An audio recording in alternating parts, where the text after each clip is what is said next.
So in this video, what we're going to do is we're going to dig a little bit deeper into Final Gather. I'm going to go over the render settings for Final Gather and just give you brief descriptions of what those settings do, how they work, how they might work together, and all that good technical stuff that is working underneath the hood. Okay, so let me actually close this out. Let me go to the rendering menu and let's open up the render setup window. F10 is the shortcut.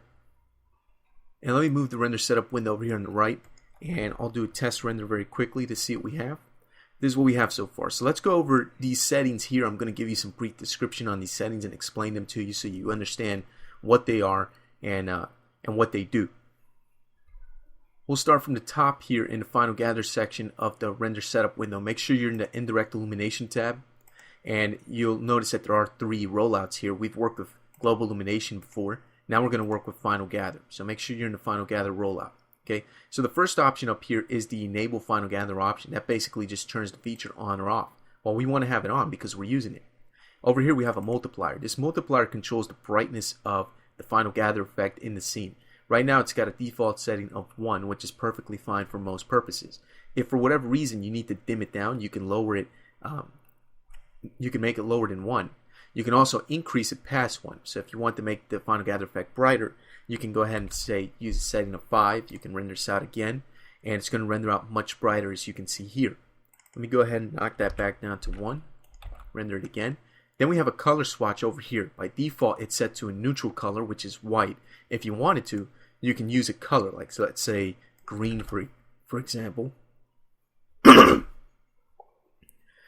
Like, let's say green, for example, and you notice that your Final Gather effect will have a green tint to it. Let me go back and put that back at white. Render it out again. And down here we have the Final Gather precision presets. This slider is the same thing as moving the slider down here in the render frame window. So you notice in the render frame window we have a slider for Final Gather. Let's just choose a preset for very high, high, medium, low, draft. And let's just also turn off Final Gathering. Well, we can do the same thing here in the render setup window. We have the same sliders here. We have draft mode, low, medium, high, and very high. And this slider's here to make it easier for beginners to use Final Gather. That way you don't have to be familiar with all these settings here. You can just go ahead and use some of these presets. Okay? And you notice as I switch from preset to preset, the numbers down here change automatically to adjust. Okay, so when I'm in low mode, you'll notice that the point density is set to 0.4, the rays are set to 150, so on and so forth.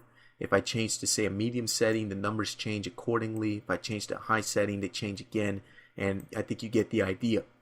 Below that, we have this drop-down list here. This is a new feature in 3ds Max 2010, so let me explain how this works. You have 2 options. The first option is the default option that says project Final Gather points from camera position, and then it says in parentheses best for stills. This is the default mode that Final Gather has always used in the past. See, before Max 2010, you didn't even have an option to change this. You just used this default method, and that was it. Now we have a new mode down here. It's called project points from positions along camera path. The reason this was introduced is because a long time issue with Final Gathering, especially with beginners to mental ray, was flickering. People would do animations using Final Gathering because Final Gathering creates such beautiful lighting, so people pretty much say, well, let me do an animation with Final Gathering. And then they would be horrified to find that the animation would have horrible flickering, strange light artifacts going on all over the place, and it would be pretty frustrating. That's why a lot of people would be turned off by using Final Gathering for animation. So what they decided to do with Max 2010 was they created this new feature that basically creates Final Gather points from different positions along the camera path. And the whole point is that by doing this technique, it reduces and in many cases completely eliminates Final Gather flickering when you use animation and Final Gather with Max 2010. Now, why does the flickering occur? Well, unlike global illumination and photon mapping, which we looked at before, where when you render out the photon map works for the entire scene. That means it works for things that are outside of the view of the camera, things that are behind the camera's point of view, also things that are hidden behind other objects receive photons. With Final Gathering is actually view dependent, so it's dependent on what the camera sees. So for example, right now I'm looking at this blue object here, okay? Now, this is view dependent, meaning that right now, this object here is getting final gathering points, and they're being emitted from the camera, not from a light. So basically, if I were to turn this camera around and render this out, say these little buildings here, if I were to render them out from behind, you would see artifacting because final gathering was not calculated for the parts that are behind these objects here, or for anything that's behind the current camera viewpoint, or anything to the sides, below, or above. Basically anything that's outside of the field of view of this camera does not get any final gathering calculated for it, which could be a problem. And that's one of the main reasons for final gathering flickering. So this new option actually reduces and in some cases eliminates it altogether. Now when you're using the first default option, you'll see that there's an option down here below that says divide camera path by number of segments, and it's grayed out. We can't use it. That's because that mode only works when we switch to the second mode up here, project points from positions along camera path. Once we choose that option, you notice that the divide camera path mode turns on, and we can choose from a series of numbers here. Now here's the way that this works. Okay, if you're using this bottom mode here, the second mode, which is the project points along positions, you're going to increase your render times. Render times are actually going to slow down. Why? Because more calculations have to be made. Now, only use this mode if you're doing animations. If you have a scene where you're animating a camera fly through, and you have objects or anything like that being animated in your scene. For example, characters, or there's objects moving around all over the place. You want to use this mode here to reduce or eliminate final gather flickering.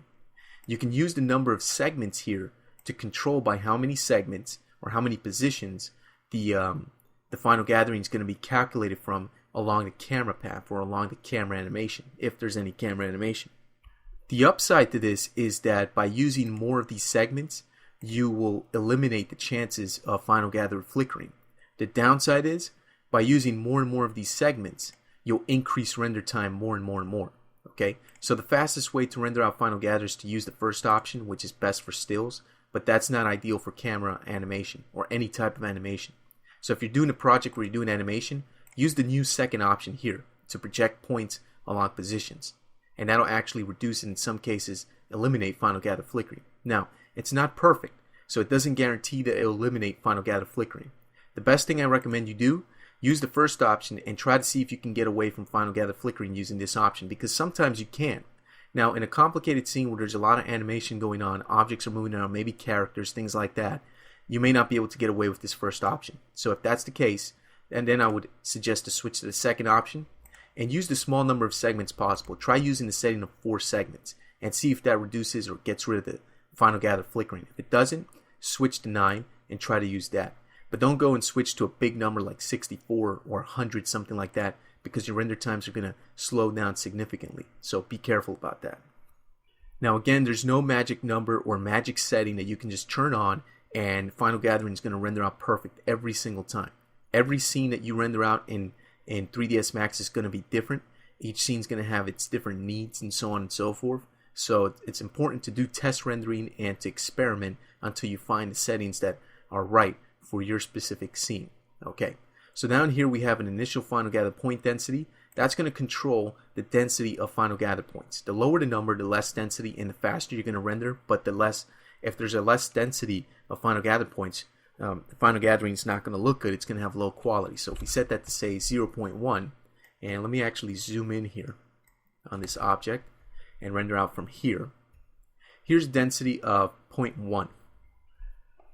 And actually, before I go any further, let me go ahead and switch back to the first option here, best for stills, since it renders out faster. Let me also change my preset to, I'll switch it to editor. Edit that out the background. There was noise in the background. Starting again, 3, 2, 1. I'll switch my preset to low, and my initial final gather point density is automatically set to 0.4. Let me set that to 0.1, and I'll keep the raise at 150 is fine. I'll render this out again, just so you can see what it looks like here. So you can see what it looks like. There's not much details here. There's no shadowing information. It doesn't look too great. That's because we're using a point density of 0.1. If I were to increase that to say something like 2 and render this out again, it's going to take a little bit longer because there's a higher density of final gather points. You'll also notice that we can start to see shadows, nice shadowing information here, and more details in the lighting here of the final gathering. That's because we have more point density. So the downside to using a high point density is that the render is going to be slower. The upside is that the render is going to have higher quality because there's more final gather points. I recommend using the default setting of 1. Works out well for most scenes. You'll rarely ever have to change this. If you want to speed up your rendering time and you don't mind losing the quality of the final gathering, you might want to reduce this to something lower than 1. Then down here we have the rays per final gather point. This is probably one of the most important settings that you're ever going to use here with final gathering. Why is that? Because this setting directly affects the render speed and the quality. It probably has the highest impact on both of those aspects of rendering. Okay, the lower this number, the less final gather rays are calculated and the faster you render, but the worse quality you're going to have. If you want higher quality, you're going to have to increase this number of rays, but you're going to increase your render times pretty dramatically.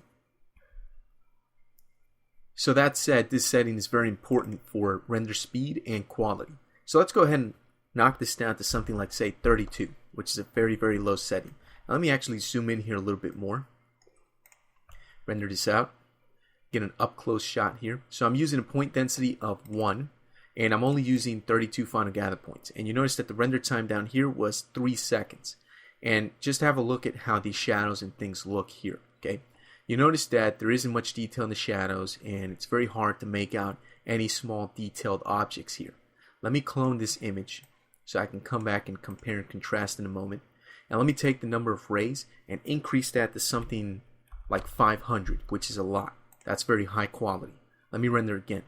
First thing you notice is that render time has slowed down. It's now taking much longer to render. Okay, there we go. And the render time was now 8 seconds. So it didn't take that much longer to render, but it was a little bit slower. So if I move this over here to the right and I compare these two images, you notice that the image on the right that's using 500 rays looks a little bit more detailed. The shadows look more pronounced. The details just kind of pop out a little bit more, and it's nicer, higher quality. The image on the left, however, uses only 32 points, so it renders out much faster. But again, you get some splotching right over here on the right. You also don't get as much detail of the shadows. Some of the details are actually lost and disappear. Okay, and the shadows aren't as pronounced, so it doesn't look that great. You can especially see a big difference over here in this dark corner. So you can see here it's dark and it looks kind of weird. If you look at the image on the right over here with 500 rays, it doesn't look weird and dark. It actually looks more natural and more realistic. So that's how important these rays are to the final render. I recommend for final renders using something like 500.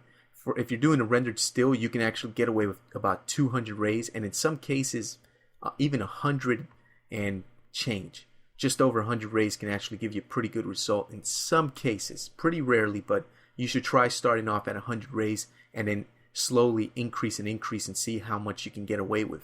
Because the idea is to lower your render times as much as possible. Okay, down here we have an interpolate number of final gather points. So this setting, what it does, it interpolates final gather points to render out a little bit faster.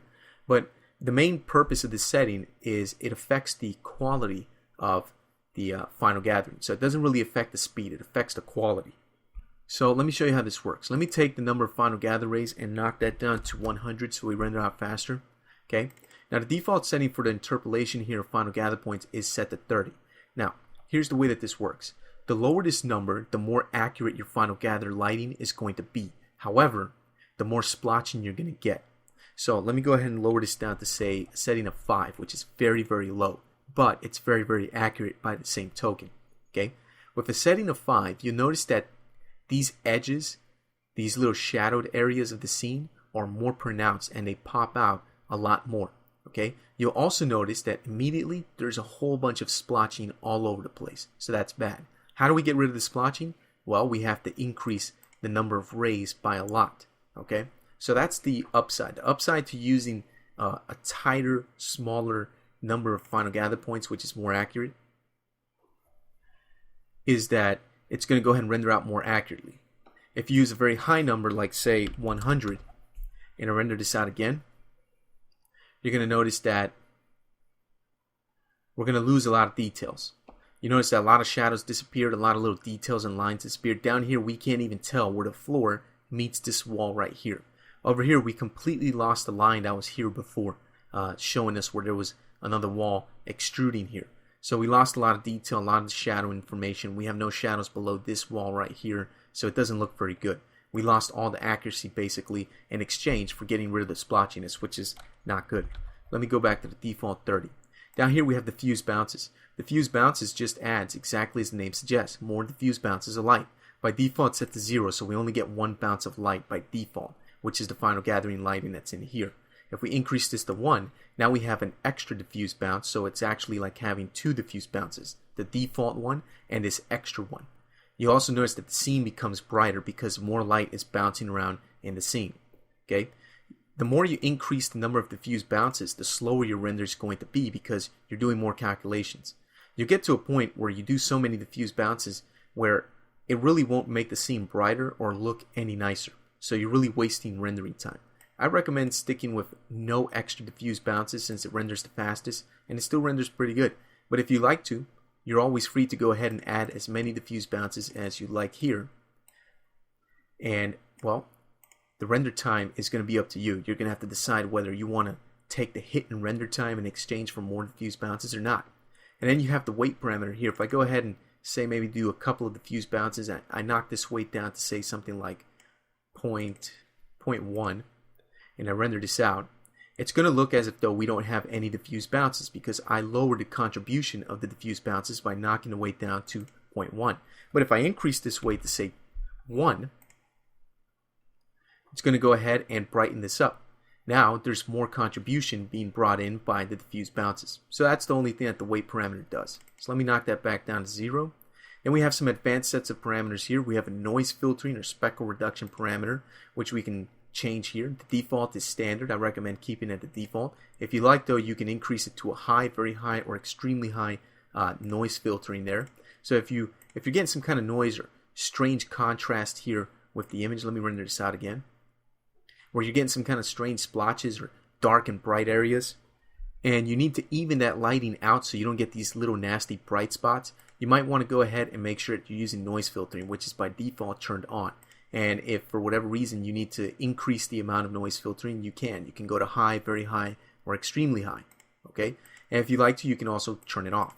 I recommend keeping it on at the standard. That'll work out just fine. Then you have a draft mode here with that does no pre-calculations. This is going to render extremely fast. However, it's going to kill your final gather effect. So there's really no point in using it. I recommend not using that mode because it's the same as just pretty much turning off final gather. And if we're using final gathering, we probably don't want to turn it off. Then down here we have trace depth parameters. These trace depth parameters are going to control the maximum amount of times that final gather rays can reflect and refract. Reflection being reflecting off of a mirrored surface or anything that has reflections, and refractions being anything that's transparent, say like a liquid or glass, anything like that. And then you can control the maximum amount of times that these rays can actually be traced in the scene. So these upper bound limits control how many times these rays can be traced, which obviously helps to cap the render time, because if these were set to unlimited or very high numbers, you would drastically increase your render time.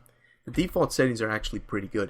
If you see that you have any strange problems with reflections, you might want to increase the amount of reflections here, maybe to 4 and 4 refractions, and maybe a total of 8 for the total depth. But the default settings actually work pretty good for most scenes. But you're free to go ahead and change the settings if you like, or if you need to.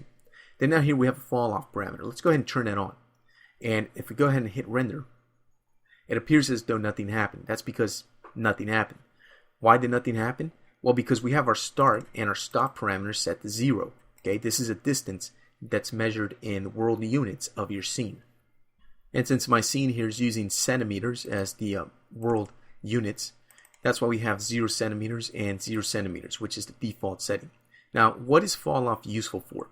Fall off limits the distance which these final gather rays can be traced. Okay, so how does that work? Well, by default, final gather rays can be traced pretty much infinitely. Theoretically, they can be traced infinitely. Okay, now if we wanted to, we can set a limit as to how far these final gather rays can be calculated by mental ray. And by doing that, you're basically cutting them off based on the distance that you go ahead and put right here. And what is that useful for? Well, it's useful if you want to manually control this, if you want to tweak this and control it yourself. Also, it can reduce render time depending on your scene. Depending on your scene, on the needs of your scene, you may be able to reduce render time here by controlling the start and stop parameters. So let's go ahead and leave the start at 0 and change the stop parameter to say something like 100. Now let's render this out again. Notice it comes out extremely dark. It's still calculating final gathering, but it's coming out extremely dark. Let's try something like 1000 and render out again. And it's still coming out dark. The reason is because there's more than 1000 units separating the environment dome, which has the white material that's lighting up our scene, and this blue little mock-up city object here. Okay. Now, if we were to do something a little bit different, let's close this. And let's go ahead and let's go to the create menu and let's go to standard primitives. Let's create ourselves another sphere, and we're going to create the sphere right on top of here. So let's go ahead and create a little sphere right there, make it nice and small. Right click to end the creation process. Let's move it up just above the floor right there. Okay, so it's kind of hovering just about above the floor right there. Okay, now let's open up the material editor. And let's just drag and drop that same white self-illuminating material we made before, and let's drop it on top of the sphere. Okay, now let's render this out again. Now you notice that we do get some lighting. Basically what's happening is that final gathering is only working for objects that are basically 1000 units in proximity to each other. So because the sphere is obviously much less than 1000 units close to the floor just below it, and this little wall right here, only the sphere is going to be able to affect final gathering. The large sphere, the large environment dome here, is more than 1000 units away from these objects, and that's why it can't reach it. So it's almost like if you were in outer space and you had, I don't know, a ray of something, a ray of energy from a laser gun, and you fired it. Eventually the ray would diminish and diminish and diminish until like I guess it would virtually disappear, or maybe not. I don't know. I'm not a physicist or anything like that, so I wouldn't know. But I think you get the idea of how this works here. So using this fall off parameter can actually let you customize and control the way that these rays are traced here, their limits, as well as what they can affect. So let me turn that off.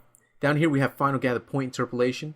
We'll talk about these in the next video. These are going to control the quality of the final gathering, and it's a manual way of tweaking the quality control here and the accuracy of your final gathering. But we'll talk about that in the next video. I'm going to end this video here, and in the next one we're going to get into manually tweaking final gathering and controlling the look and things like that.